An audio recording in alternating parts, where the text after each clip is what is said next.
Stress, the good, the bad, and the ugly.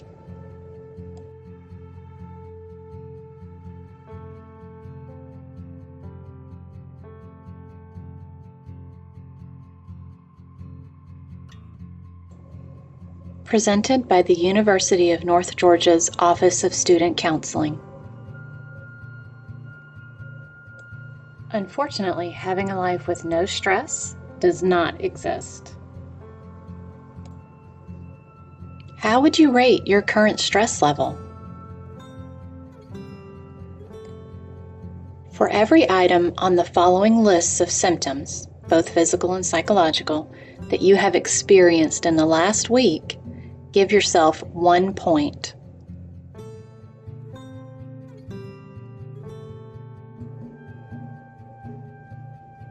Take your time and read over this list.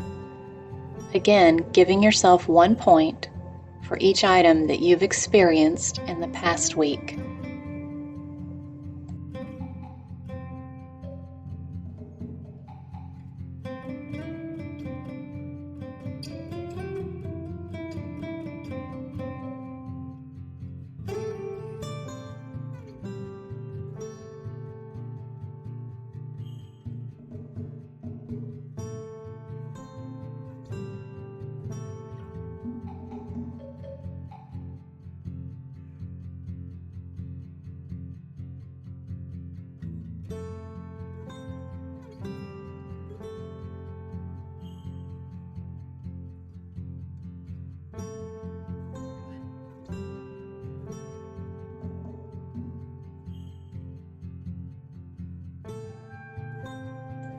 Psychological symptoms of stress.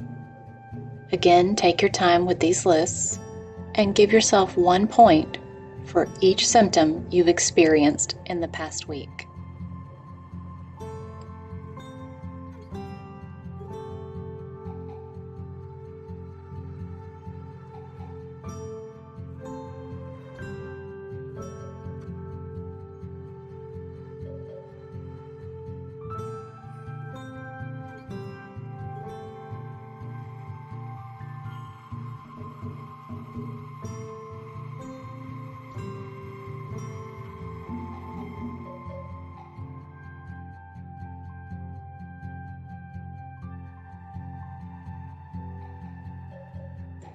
You don't have to share your number out loud, but how did you do?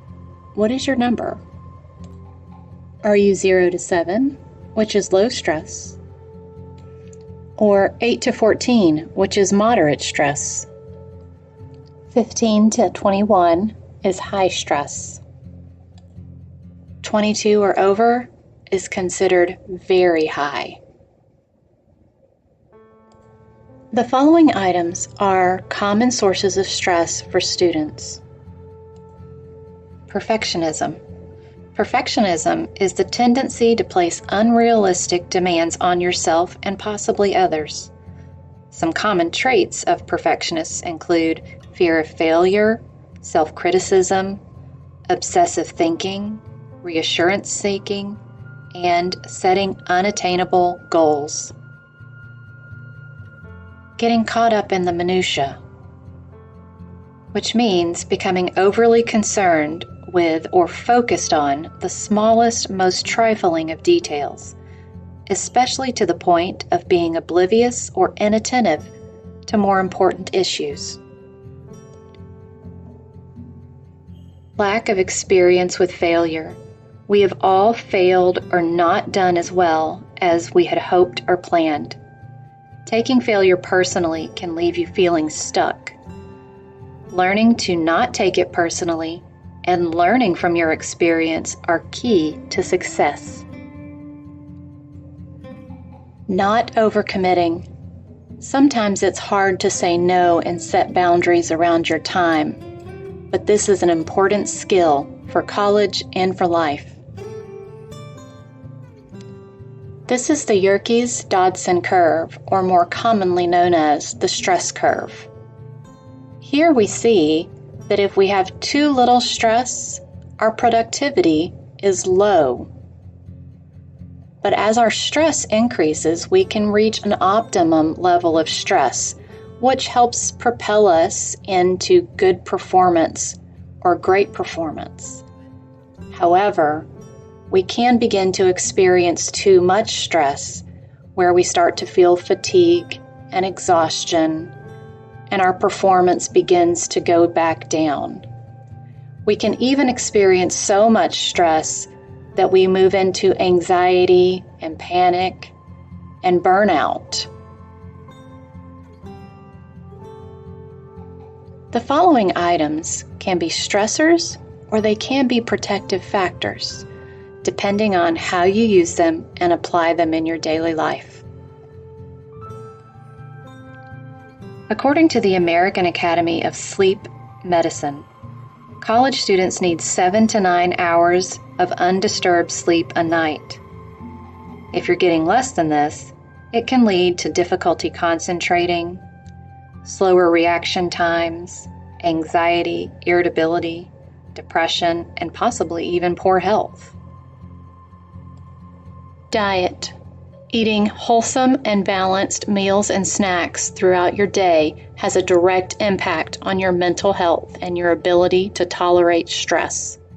Socialization and relationships.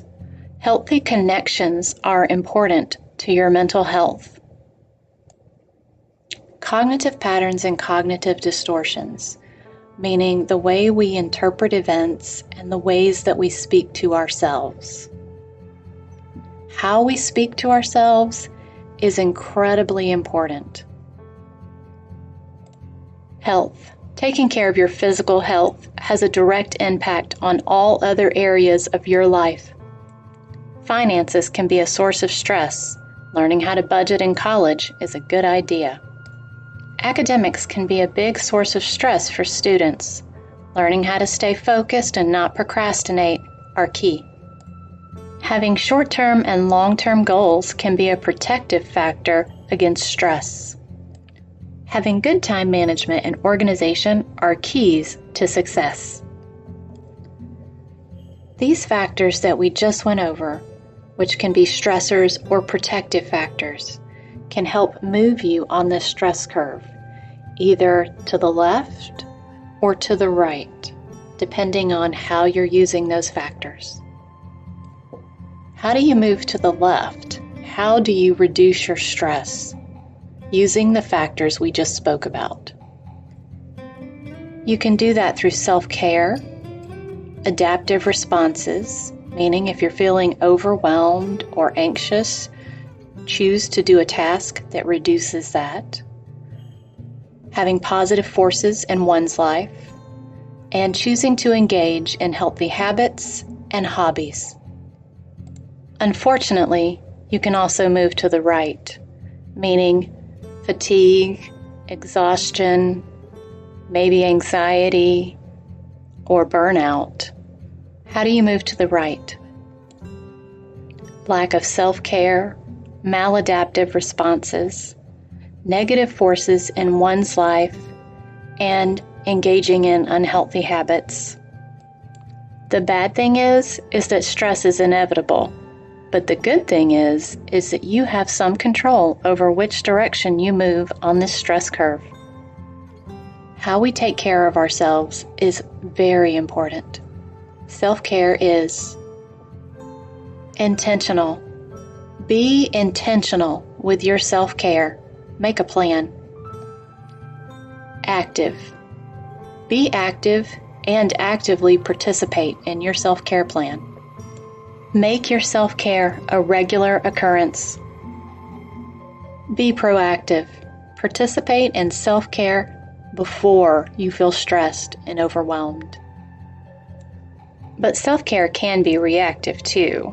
If you are feeling overwhelmed or stressed, you can choose to participate in a self-care activity. And self-care is definitely dose-dependent. The more you do self-care, the more it is going to help you. Check out the Live Well UNG's webpage for resources and support to live well. This was brought to you by the University of North Georgia's Office of Student Counseling. please reach out for support and resources.